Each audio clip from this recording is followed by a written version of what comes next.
वीरेन, मैं शहर की भागदौड़ से थक चुकी हूँ। चलो न कहीं घूम कर आते हैं। लैपटॉप पर अपने काम में मग्न वीरेन को पीहू कहती है।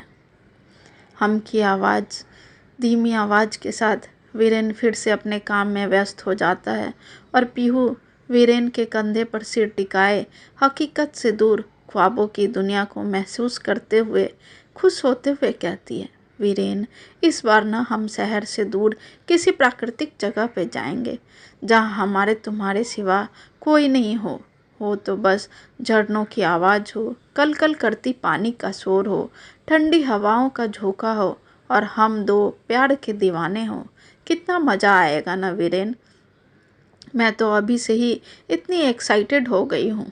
कहते कहते पीहू की खुशी साफ जाहिर हो रही थी।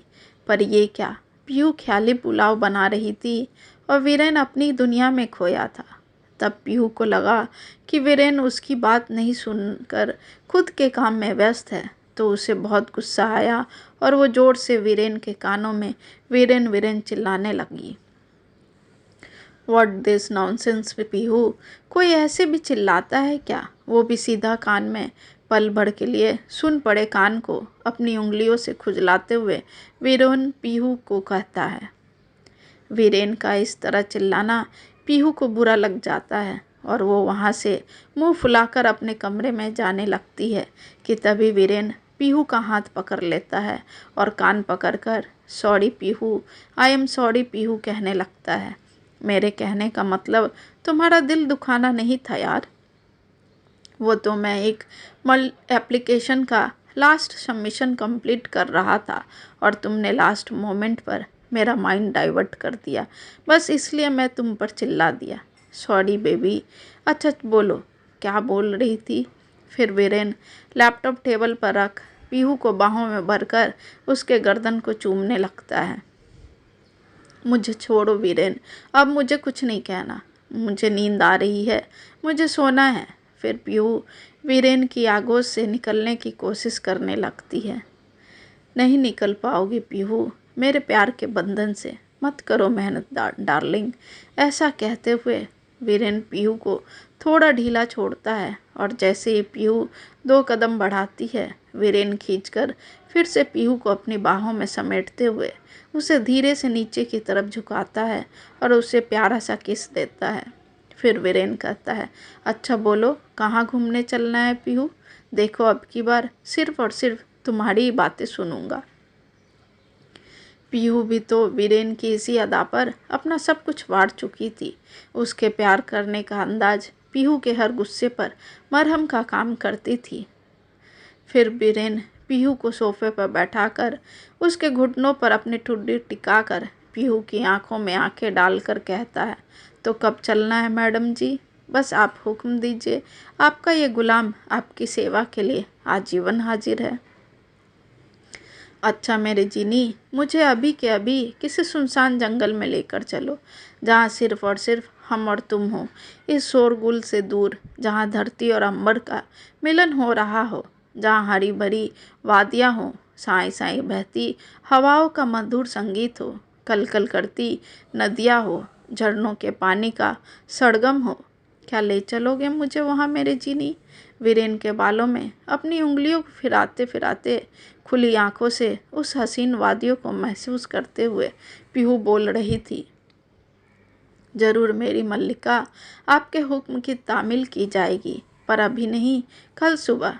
फिर वीरेन कहता है, फिलहाल तो आप ऐसा करें कि अभी जाकर अपने अशांत मन को निद्रा के आगोश में जाने दें और मुझे अपना काम खत्म करने दें, तभी हम कल सुबह आपके ख्वाबों की दुनिया की सैर पर चल सकेंगे। फिर वीरेन पीहू को गोद में उठाकर कमरे में ले जाता है और बेड पर लिटा देता है और लाइट ऑफ करके कमरे से बाहर मुस्कुराते हुए हॉल में आ जाता है। इधर वीरेन अपने काम में व्यस्त हो जाता है और उधर पीहू अपने ख्वाब में।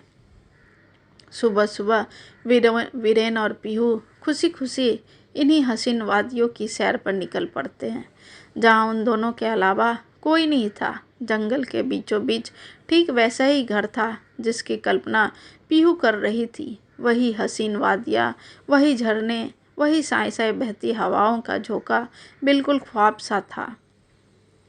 पूरा दिन यूं ही हसीन वादियों में वीरेन की बाहों में गुजर रहा था कि अचानक हवाओं ने अपना रुख बदला। काले काले बादल आसमान में घिर गए। सूर्य की किरणें इन्हीं काले घने बादलों में कहीं गुम हो गया। हवाएं इतनी तेज चल रही थी मानो अभी के अभी इन्हें अपने संग उड़ा ले जाएगी। बारिश की बड़ी बड़ी बूंदें इनके कान के पर्दों को भेद रही थी। काली सर्द रात अपनी चरम पर थी। तभी झिंगुर और जंगली जानवरों की आवाज़ें इनकी सांसों को थामने पर मजबूर कर रही थी।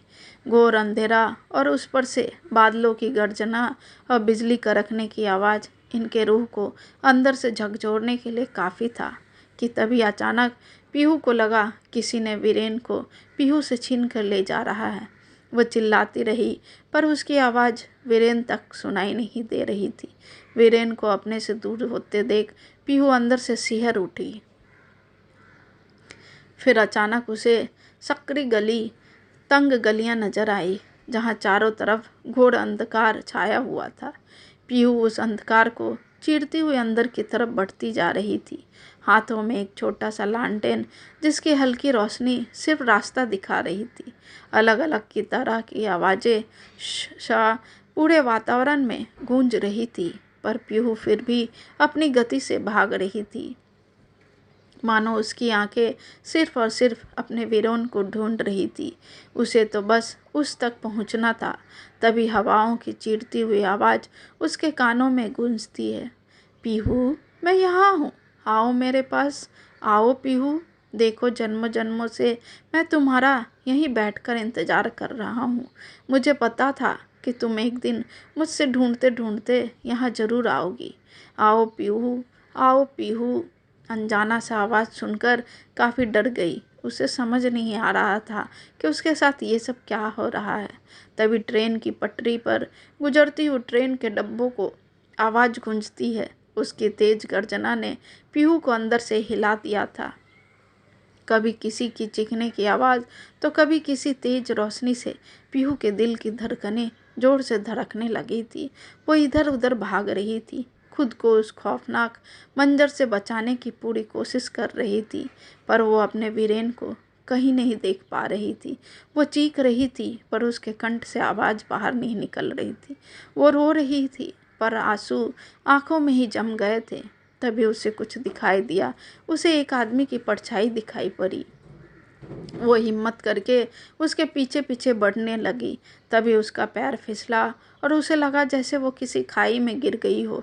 जैसे ही वो उठी उसे चारों तरफ इंसानों के कंगाल दिखाई देने लगे और वही आवाज़ फिर से गूंजने लगी, पीहू पीहू मैं यहाँ हूँ, आ जाओ मेरे पास, आ जाओ पीहू। उस खौफनाक मंजर को अपनी आंखों के इर्द गिर्द घूमते हुए देख पीहू के शब्द हलक में ही अटक गए। वो चाहकर भी बिल्कुल शून्य सी हो गई थी। मौत और जिंदगी का फासला बस 2 कदम का ही रह गया था और वीरेन की तलाश भी अधूरी ही रह गई। वो पसीने से लथपथ मौत की आवाज़ की तरफ बढ़ती जा रही थी कि तभी उसके कंधे पर एक हाथ आकर रुका। अब डर से उसकी तो सांसें रुक गई थी।